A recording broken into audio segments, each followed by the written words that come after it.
testifiquemos lo que Dios ha hecho en nuestras vidas. Podía ser la siguiente en compartir conversaciones que edifican. Conversemos.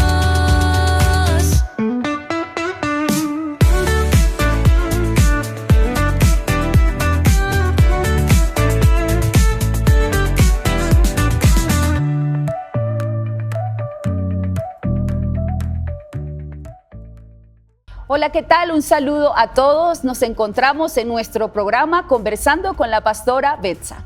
Y hoy tenemos un invitado especial desde Colombia que está con nosotros, el apóstol José Arroyo. Y vamos a tener unas conversaciones aquí para conocerle a él y para saber algunos temas sobre el ministerio. Apóstol, ¿cómo te encuentras? Bienvenido. Pastora Betsa, muchas gracias. Es un gusto para mí estar con ustedes en este momento y estoy aquí atento para responder cualquier pregunta. Sí, bueno, una de las cosas, apóstol, que queremos saber es sobre el propósito. Usted tiene muchísima experiencia en el ministerio, tiene muchísimo de qué hablar con nosotros y podernos edificar a la iglesia, edificar a los que nos ven sobre la importancia del propósito de Dios en la vida de un discípulo, los procesos que debe de pasar un discípulo y sobre todo, ¿qué nos puede decir usted sobre el propósito de Dios? Amén. Bueno, la Biblia dice en el libro de Salmos, capítulo 138, verso 8, Jehová cumplirá su propósito en mí. Dios tiene un propósito con cada uno de nosotros que lo marcó desde antes de la fundación del mundo. Como dice en el libro de Jeremías, antes que tú nacieses, te santifiqué, y antes que nacieses te di por profeta a las naciones. Ese antes habla de la eternidad. Antes de nuestra existencia física, aquí en la tierra ya Dios tenía un propósito marcado para nuestras vidas. Y el propósito precisamente es la razón por la cual Dios nos hizo, por la cual Dios nos creó. Todos tenemos un propósito divino que cumplir en esta tierra. Creo que cada persona que hoy nos ve está diseñada por Dios con un propósito en esta tierra. Dios te marcó, te creó, te diseñó con un propósito y Él quiere que ese propósito se cumpla en tu vida. Creo que el propósito mayor que Dios tiene con cada uno de nosotros es que podamos servirle. Cuando una persona conoce a Jesús como su Señor y Salvador personal, lo segundo más importante que debe hacer esa persona es servirle al Dios Todopoderoso.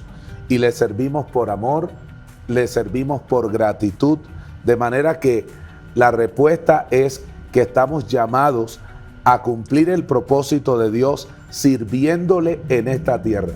El mayor ejemplo del propósito de Dios es Cristo.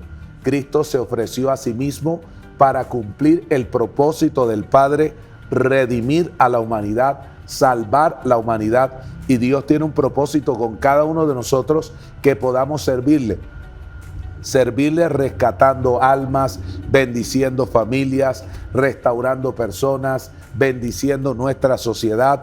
Yo creo que el propósito de Dios en esta tierra, pastora Betsa, es que seamos la luz de este mundo, que seamos la sal de esta tierra, que seamos instrumentos de Dios en esta tierra para bendecir a muchas personas. Podemos decir que nadie que está hoy conectado, que está hoy aquí, nació sin propósito. Todos nacimos con un propósito marcado por Dios. Tú no eres fruto de la casualidad, de la coincidencia o del error de tus padres. Tú eres fruto de un propósito de Dios. En el libro de Génesis 28:15, que dice, no te dejaré hasta que haya hecho contigo todo lo que te he dicho. Es decir, que Dios no nos va a soltar hasta que el propósito de Él se cumpla en nuestras vidas. Y es un propósito grande, extraordinario, donde Dios quiere que cada uno de nosotros seamos instrumentos poderosos para Él. Muy bien. Y ahora, apóstol, ¿cómo puede, por ejemplo, un discípulo discernir, como, no sé si con su propia experiencia, o cómo nosotros le podemos decir a alguien que no sabe, no entiende lo que significa propósito, aunque con todo lo que usted nos dice, pero ¿cómo puede discernirlo? ¿Cómo puede darse cuenta? ¿Qué lo lleva a darse cuenta de que hay un propósito? Bueno, una de las maneras como yo descubro mi propósito en Dios es a través precisamente de la convicción que pone el Espíritu Santo en tu vida. Cada persona que está diseñada y llamada por Dios y Dios tiene un propósito, siempre Dios va a poner una convicción en su corazón. Es decir, que Dios va a poner una certeza, una seguridad que tú fuiste llamado para algo. Y cuando tú todavía no has descubierto el propósito específico de Dios para ti, entonces tú tienes que involucrarte en todos los propósitos generales del reino de Dios, en donde haya una oportunidad de servicio, en donde hay una oportunidad de trabajar para Dios, allí conectarte con eso. ¿Por qué? Porque allí vas descubriendo cuál es el propósito específico de Dios para tu vida. Entonces la respuesta es que hay una convicción, algo que te mueve, algo que te muestra que realmente tú has sido escogido y seleccionado por Dios con un propósito. Por ejemplo, yo entendí que el propósito de Dios para mí era que predicara su palabra, que pastoreara, y desde el principio Dios me dio una pasión por las almas. Dios me dio una pasión por la gente perdida, por la gente esclava, por la gente atada, encadenada, y de esta manera yo entendí que el propósito de Dios para mí era precisamente ayudar a estas personas, levantar a estas personas, bendecir a estas personas. Es decir, Dios coloca una fuerte pasión y una convicción en tu corazón por algo. Un ejemplo, Dios quiere que tú le sirvas en la alabanza. Dios va a colocar en ti una pasión por la alabanza. Dios quiere que le sirvas en cualquier otra área. Dios va a poner una convicción y una pasión profunda para que tú puedas servirle. Otra cosa es que a veces no logras descubrir todo tu propósito, pero a través de tus padres espirituales, en la medida en que ellos empiezan a moverte, a motivarte, a indicarte cosas, allí tú vas descubriendo el propósito de Dios para tu vida. Muy bien. Y con respecto a usted antes, ¿qué hacía de ser pastor? Que usted era, creo que era locutor o algo así. Empecé a predicar desde los 8 años, es decir, yo fui niño predicador. ¡Wow! Tremendo. Una experiencia muy poderosa porque a esa edad Dios empezó a usarme de una manera sobrenatural y era sorprendente la manera como Dios me usaba. Por los dones y los talentos. Yo desde niño entendí mi propósito, entendí mi llamado, y esto es maravilloso porque no importa la edad para que tú cumplas el propósito que Dios tiene para ti. Puede ser niño, puede ser joven, puede ser adolescente. Y lo que hayas vivido tampoco no importa lo que hayas vivido, los procesos negativos, todo lo contrario. Ese proceso negativo Dios lo va a usar para que el propósito de Él se cumpla en tu vida. Es decir, el área en que tú fuiste débil va a ser un área donde Dios te va a usar.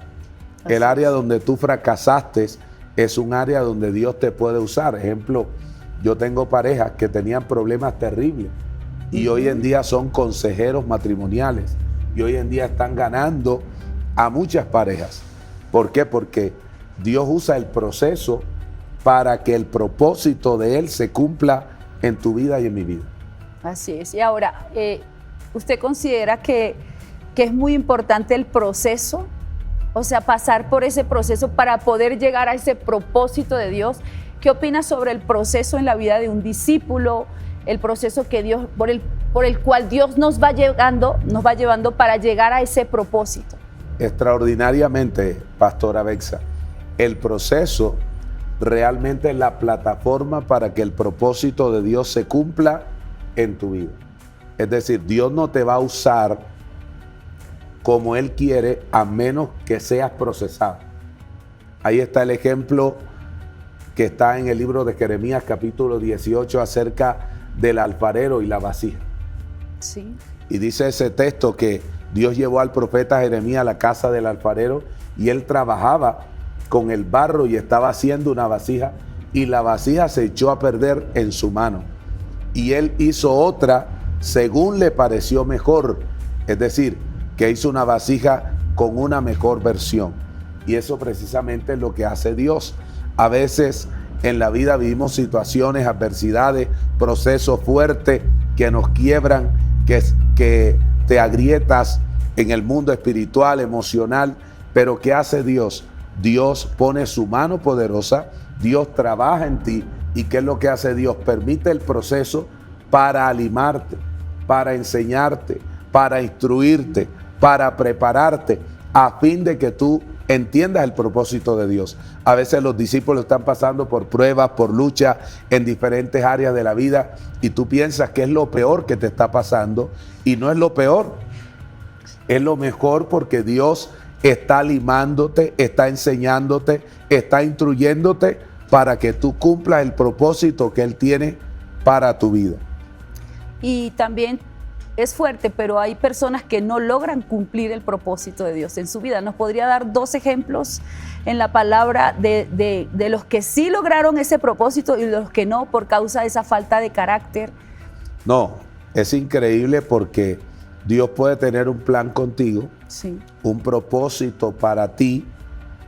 De hecho, dice la Biblia, yo sé los planes que tengo acerca de vosotros, planes de bien y no de mal.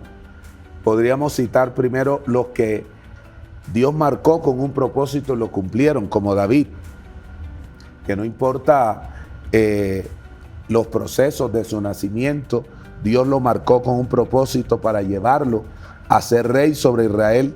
Y David pasó todos los procesos.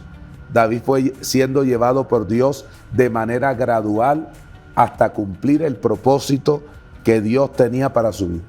No fue de un día para otro, Dios lo procesó y lo llevó, lo escogió a los 17 años.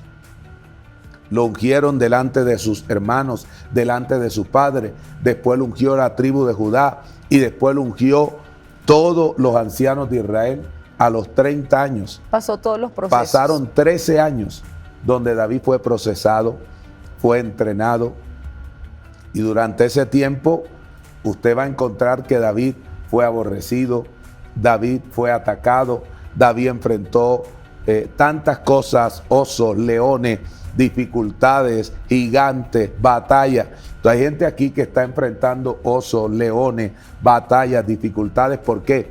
Porque Dios está forjando el propósito que tiene para ti. Mira dónde Dios forjó un guerrero, cuidando ovejas en el campo. Y esa misma tenacidad que él tenía para defender las ovejas de los osos y los leones fue la que posteriormente Dios usó para que David pudiera pararse y ser un guerrero y el rey de Israel. Que Dios lo formó a él en el campo, lo formó a él en el desierto, lo formó a él en las persecuciones, en las batallas, en el rechazo, en las traiciones. Ahí Dios lo estaba formando, y él cumplió el propósito que Dios tenía para su vida. Pero hay personas como Saúl. Saúl no cumplió el propósito que Dios tenía para él por la desobediencia. De hecho, la Biblia dice que él fue desechado porque, queriendo hacer su voluntad, desagradó a Dios y Dios lo desechó. Entonces, en la iglesia hay gente tipo David y otros tipo Saúl. Los tipos David son aquellos que resisten el proceso y cumplen el propósito de Dios. Y los tipos Saúl son aquellos que abortan el propósito que Dios tiene para su vida por la desobediencia, por no someterse a la palabra de Dios. Podemos poner el ejemplo de Ruth y de Orfa. Exacto. Ruth, ella no era de Noemí, y cuando se murieron los 3 hombres, que fue el esposo de Noemí, el esposo de Orfa y el esposo de Ruth, un día Noemí le dijo a las 2: váyanse a sus pueblos y a sus dioses. ¿Y qué hizo Orfa? Orfa se fue. Orfa abandonó a Noemí, se fue tras su pueblo y tras sus dioses. Pero la Biblia habla acerca de Ruth, y Ruth le dijo: yo no me voy, yo no te voy a dejar. Tu pueblo será mi pueblo y tu Dios será mi Dios, y solamente la muerte nos va a separar a las dos. Entonces ahí vemos una mujer que se alejó del propósito y una mujer que se pegó al propósito. Y si usted mira, nunca más se habla de Orfa. Exacto. Es más, nadie le pone a una hija Orfa. Nadie. ¿Por qué? Porque Orfa representa a aquellos que abortan el propósito, aquellos que abandonan el propósito, aquellos que abandonan su casa espiritual, el ministerio, los padres espirituales, en los procesos, en las dificultades. Esos son tipo Orfa. Pero Ruth representa a aquellos que abrazan el propósito, que son fieles, que dicen yo me pego al propósito. Y mira que ella llega a Belén, en Belén se casa con Boz, Dios la redime, luego tiene un hijo llamado Obed, y Obed es el padre de Isaí, Isaí es el padre de David, y Ruth entra en la genealogía de Cristo, cumpliendo un propósito. Cuando usted la genealogía del Mesías, ahí está Ruth. Así es. ¿Por qué? Porque no abandonó el propósito. Así que el mensaje puntual es: no abandones tu propósito. No seas un hijo orfa o un creyente orfa, sino un creyente tipo Ruth, tipo David, que cumpla el propósito que Dios tiene para ti. Y mire, el propósito de Dios hay que cumplirlo en medio de las pruebas, en medio de las luchas, en medio de las batallas, porque nadie dijo que iba a ser fácil. Exacto. Jesucristo dijo: en el mundo tendréis aflicción, pero si Dios te marcó para un propósito, por encima de las pruebas, de las luchas, tú tienes que cumplir el propósito que Dios marcó para tu vida. Entonces, definitivamente, el propósito está condicionado al proceso. Así es. Porque muchas veces eso es la lucha de estos tiempos, que como que la palabra proceso no es tan importante, y es lo más importante para poder cumplir el llamado que Dios tiene para nuestras vidas. Muchísimas gracias, apóstol, por edificarnos, por edificar a la iglesia, por edificar este programa. Y nos despedimos de nuestro programa conversando con la pastora Betsa. Conversaciones que edifican.